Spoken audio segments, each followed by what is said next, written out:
బిడ్డ మార్చి తెచ్చుకోపోతారా గుడ్డలు మూట మార్చి బిడ్డ మాదిరికి ఎత్తుకోపోతే ఒకరు కనుక్కుంటారండి.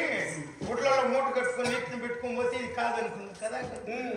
అదేం దాంట్లో గంప మాదిరి నిండే పాము పైన అదే గుడ్లు మూట తెచ్చి నీకు